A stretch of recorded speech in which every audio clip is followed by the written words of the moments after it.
is up, you guys? This is Mini Superheroes Today. Hey guys, Jonathan here, aka Mini Superheroes Today, and I thought I'd do something a little different for today and show you my childhood collection. That's right, these are all of my action figures from the Tobey Maguire Spider-Man films that I grew up with as a kid. Now, I was born in '95, which means these movies came out when I was a kid. I was the perfect age for all of this stuff. And pretty much everything you see here I got when I was a kid, with the exception of like the packaged things in the back. I'll kind of explain it all as we go through, but and there's actually some figures I have that aren't here just because they're like really similar to ones that are on here, and I really just kind of want to give you a highlight reel. But I have to say that if there are any toys I played with as a kid more than my Lego sets, it's what you're looking at here. I love these toys. Now, a lot of them, like these two, for example, are in really good condition, but there are some that are like missing hands, missing accessories and stuff, because, like I said, I played with them as a kid, and that's the thing, guys. Toys are meant to be played with. Of course, in the Lego world, you know, sometimes we keep stuff sealed, and you can use it as investments, and that's cool. That's all fine. I mean, hey, I do it too. But, you know, they're meant to be opened and played with, but sometimes they do look so dang cool in the packaging. So today's video will be something a little different, but I hope you guys enjoy it. And yeah, let's take a brief look at the old Raimi Spider-Man action figures. And if you're a big Spider-Man fan like me, be sure to check out my music video, The Girl Next Door. It was written about the old Tobey Maguire Spider-Man movies and filmed in all the places that they actually filmed the movies in real life. And yes, I actually did this scene. Check it out. So let's start off by looking at the Spider-Man 1 toys. Now, Spider-Man 1, of course, came out in 2002, so pretty much all of these toys would have come out around that time. And the first one, and definitely the most desirable one of the lot, is this Spider-Man. Now, there are different names for these, like the superposable one or web slinging. I'm not going to go through those names because, truthfully, I'm more of a Lego guy. I don't know, like, all the history of every single figure, but this was the most posable figure of Spider-Man from the first movie, so definitely a very desirable one. You can see, you know, you could pose him here. He's got the elbow joints, and I love that his hands, you know, you can make the web pose. You have to remember that at this point, Marvel Legends, like the 6-inch figures that we have today, that line didn't really even start until 2001, so action figures of this detail with this much posability at this point in time in history were pretty rare. So from what I understand, this figure goes for well over $100 now, so it's really cool to have one. Mine's in really good condition, but as we get through the video, you'll see that some of them aren't in great shape. Speaking of ones that aren't in great shape, this one is in good shape, but, you know, the figure himself is not, with all the cuts. This, of course, is battle-damaged Spider-Man. This is from the final battle from the first movie. You know, he's got all the cuts from Goblin's razor blades and things like that. And I always loved the face sculpt on this. It really looks like the movie. I love the broken eye there. It just looks fantastic, and I loved this figure as a kid. Now, here's a figure that I did not have as a kid, actually. For some reason, I never got Mary Jane, and you know, in my toy hunting in the last several years, this is probably the most common figure to find, mostly because, unfortunately, it's not a huge, desirable, collectible piece. You know, her arms only move this way. She doesn't really do all that much. She did come with, like, a very cool balcony, and you can see I've got one sealed. We'll take a look at the boxed stuff at the end. Well, at the end of this segment. But yeah, the Mary Jane is cool, but it's definitely the least exciting figure from this wave. So I did not have it as a kid, and yeah, it is what it is. Here we have Peter Parker, which something that I really like about this particular first wave is we got a lot of figures that I feel like we would never get by today's standards. And by that I mean, you know, if you collect Marvel Legends, like they would never just do a Tom Holland Peter Parker figure that didn't come with like a Spider-Man suit or something like that. So that's really cool. You can see he's got a little hole in his hand here, and the reason is he came with a backpack that you could fill with water and you would clip it in, and I think when you squeeze the backpack it would shoot like webbing out, so that's really cool. But I love that they went through so much detail. Like, look, he's even got fingernails. It really does look a lot like Tobey Maguire too. You know, sometimes Marvel Legends will do figures now that barely even look like the person, although they've gotten much better about that. He is kind of stuck in a weird pose, though, but the cool thing about him was he came with, like, a bookshelf and stuff and little cans that you could use to, like, knock over and stuff, so it was definitely a very cool figure back in the day. Speaking of very cool figures, we have J. Jonah Jameson, definitely an all-time great figure. Of course, it looks exactly like J.K. Simmons.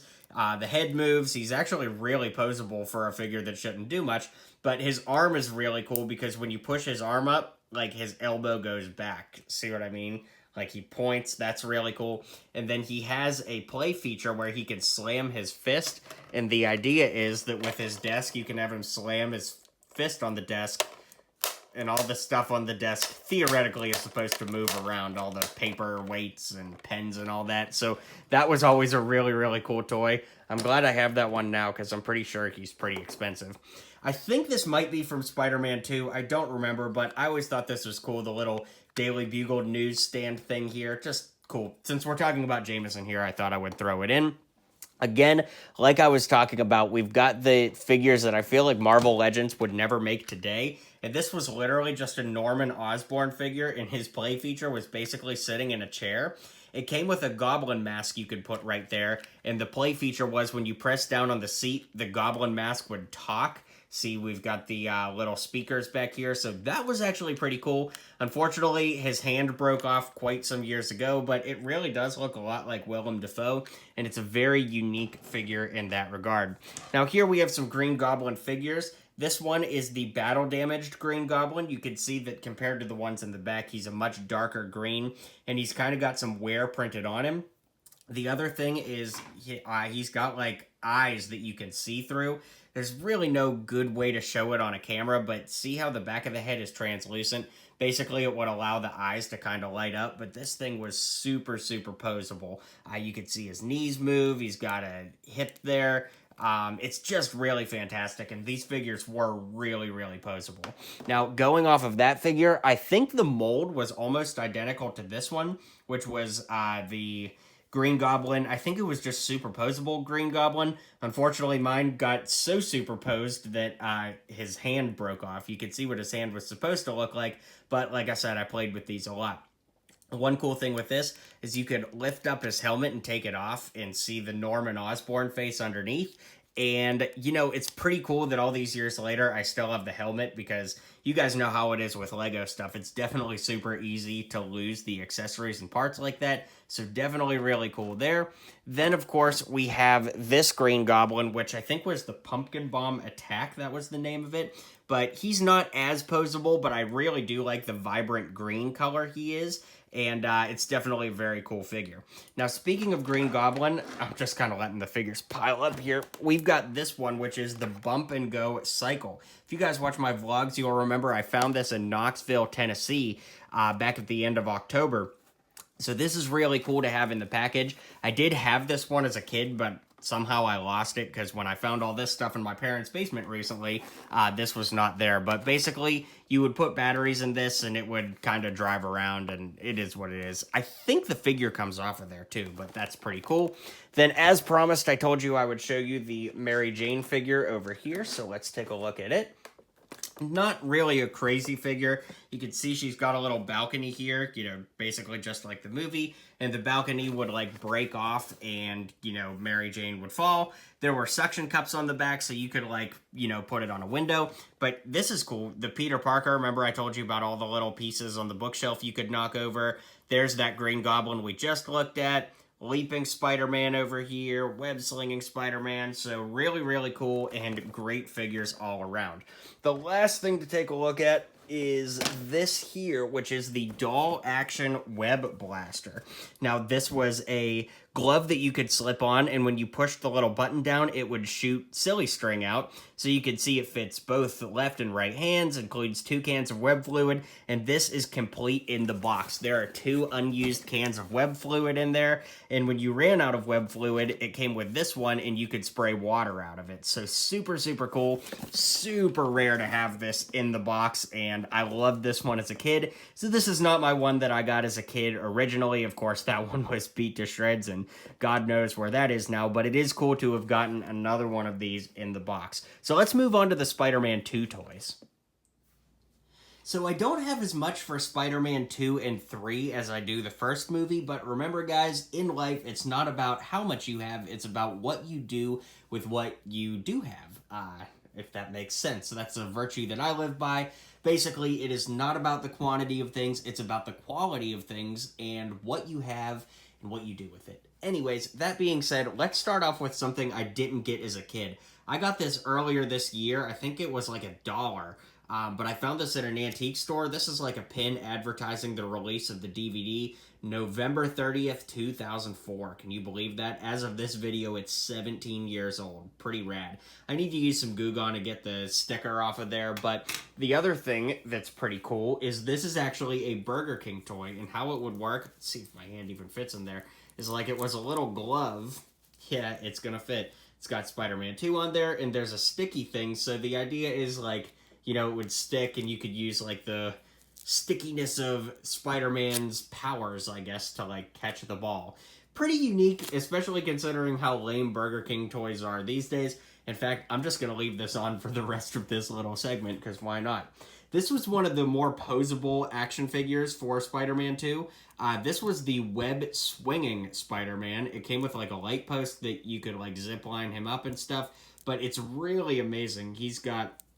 Let's make sure he's in focus here. He's got shoulder blades that move back. That's really rare. You don't see that on figures. Now, the shoulders move 360. You can twist. These figures, by and large, pretty much every figure from this wave was super, super posable and is definitely among some of the best Marvel Legends, if you will, that we've ever gotten. These are not technically Marvel Legends, but it's the closest thing I can compare them to, so that's why I keep saying that. I always loved that the detailing was raised here, like the webbing is raised, but also just the little detailing in the blue parts of the suit. And of course, the mask just looks fantastic. I love that it moves back. It's just a great figure all around, and this one is crazy valuable now. In fact, a lot of these Spider-Man 2 figures are super valuable, including this one. This is the pizza delivery bike Spider-Man. Yes, pizza time as a meme exists as an action figure, if you can believe that. This was really cool because it came with a stack of pizza boxes on the back.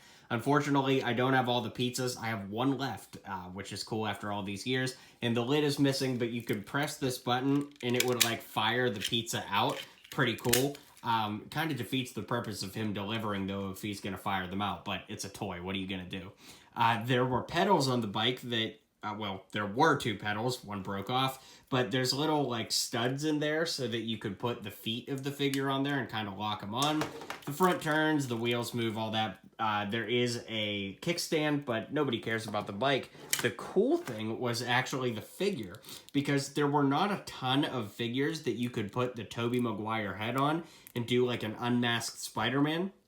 To my knowledge, at the 6-inch scale, it was pretty much just this one, and from Spider-Man 1, they also did a wrestler Spider-Man figure that you could, you know, have the Tobey head on, but it's a really great-looking face sculpt. Again, I played with a lot of my toys, so you could see that his nose has a little bit of chuff to it. It's been heavily played with over the years, but it is what it is. And speaking of heavily played with, we have the Dr. Octopus figure. Now, this was a great one. It's really cool, but you could see he is pretty beat up. I played with this one a lot. He used to have a tab on the back, and ironically, it's the same one that's in the package there, but the tab would kind of make the arms, like, move in. It kind of sucks that the arms aren't very posable. They're kind of just stuck doing what they're going to do, but it was a great figure, and speaking of which, let's just go ahead and take a look at the one in the package. 30 points of articulation, pretty cool with tentacle attack action. He came with little sunglasses, so that's awesome. You can see this one's pretty damaged. Ironically, I also got this one in Knoxville. Remember, we were talking about the Green Goblin earlier that I got there, Halloween weekend 2021. But this was really cool. I paid $60 for it in the package, and it's easily worth $120 now. Obviously, I got a really good deal on it. Very grateful for that, and it's something that I've thought about selling because I can make money on it, but I'll just never get another one at that price, so it's really hard for me to let go of. And then I got this a couple weeks ago here in Nashville at a toy show, a tiny little toy show, just amazing to see something like this in the package. Of course, I love that it's got the J. Jonah Jameson punching bag, and something that I love about this, Lego does this too, where it's like in-universe, right? So like an action figure is punching a bag with an action figure on it instead of just a picture of J.K. Simmons. I just really like that in-universe, that makes sense. And it does advertise some other figures here. What do we have? Aerial flipping Spider-Man, superposable Spider-Man. That's like a $200 figure now. And then it advertises this. And I would love to get this one, the shoot and slide Spider-Man, because I love that billboard with Mary Jane on it, which of course is the opening shot of Spider-Man 2. That would just be really cool to have. But yeah, those are all my Spider-Man 2 toys and pieces of merchandise. Definitely not as much as Spider-Man 1, but again, it's all about the quality of what we do with it, and I had some amazing memories playing with these as a kid. Now I just hope I can get this glove off. Unfortunately, I don't have as much for Spider-Man 3, and the other unfortunate thing is they made the figures smaller. These were more like maybe 3 3/4 inches or maybe 4 inches tall, so you couldn't play with your Spider-Man 1 and 2 toys. You had to get all new ones for Spider-Man 3, but it was cool because they went back and made some of the figures, but this was really one of the most posable Spider-Man figures they did at this scale. I did have a black suit Spider-Man and Venom and some other characters. I've just lost them over the years, unfortunately. But these figures, admittedly, are not as exciting. I did always like the blue color on this one. That was cool, and with the sand kind of tarnish all over him. There were some cool web pieces with this stuff, too, like stretchy webs. We had Sandman, and you could press this button on the back, and it would, like, make... I thought it made his fist drop out, but maybe not. Oh, you know what I think it did is you put it up like this, and then you press the button, and the fists fall down. That's it. But I think these fists were interchangeable too, if I'm not mistaken, but I don't have any of the extra hands. This one, I think you would just like kind of spin him around and let his arms kind of flail and stuff like that. That is pretty cool that like his mid-torso section is open. That's pretty unique. We have New Goblin here. There was a little disc that you could like fire out of there, but New Goblin is a little bit lame, but he did have a cool suit design, if you ask me. I always did think that was pretty cool. We've got a little stuffed Spider-Man here. I have no idea what the context for this is or was, because when I was a kid, I cut the tag off, but I do remember getting this around the time of Spider-Man 3, I'm pretty sure, so figured I'd put him in this segment. And last but not least, we have a Dr. Octopus. Toward the end of the Spider-Man 3 toy line, they went back and remade, figures from the first two movies, and they did, Kraven the Hunter and Black Cat and, figures that never appeared in the Raimi universe, but, kind of looked like they could have. They were, stylized like that, so that's pretty cool. But let's go ahead and zoom out, and I'll give you my final thoughts on this nostalgic video. Alright guys, well thanks for hanging out with me today, and drop a comment down below. I want to know two things from you. First off, what toys did you play with as a kid other than Lego? Were you into, Minecraft toys or Star Wars toys? Let me know what you collected other than Lego. And second, let me know which figure or toy that we looked at today was your favorite from this entire collection. It was so fun to go down memory lane and show you guys this stuff. I hope you enjoyed it. If you haven't already, be sure to hit like and subscribe, and I'll catch you guys on the next video. Checking out today's video. If you liked what you saw, don't forget to hit like and subscribe down below. And while you're here, maybe check out one of my other videos.